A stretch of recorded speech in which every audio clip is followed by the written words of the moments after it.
মিলাদুন্নবীর বিশেষ কোনো নামাজ আছে কিনা? ভাই, ঈদে মিলাদুন্নবী তো ইসলামে নাই, নামাজ হবে কোত্থেকে?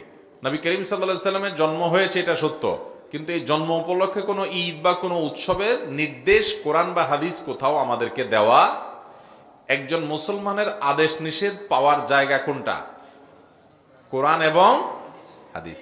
কোরআন এবং হাদিসে কোনো একটা জাল হাদিসেও নবী করিম সাল্লাল্লাহু সাল্লামের জন্মের দিনটাকে উৎসব হিসাবে উদযাপনের কোনো নির্দেশনা বিলকুল। আরে ভাই, জন্মদিবস উদযাপন এটা তো পেগানদের কাজ। অগ্নিপূজক, প্রকৃতি পূজারী আছে অনেকে, তাদের কাজ। এক সময় খ্রিস্টানরা পর্যন্ত জন্মদিবস পালন করতো না, পরবর্তীতে সেটা খ্রিস্টানরা ধরছে শুরু করা। ঈসা আলাইহিস সালামের জন্মদিবস, ক্রিসমাস ডে তারা পালন করে। এদের দেখা দেখে মুসলমানরা চিন্তা করছে তাহলে আমরাও আমাদের নবীর মহব্বত প্রকাশ করি। যারা করে তারা মহব্বতেই করেন, তারা নবী সাল্লাল্লাহু আলাইহি ওয়াসাল্লামকে ভালোবেসেই করেন। অথচ নবী সাল্লাল্লাহু আলাইহি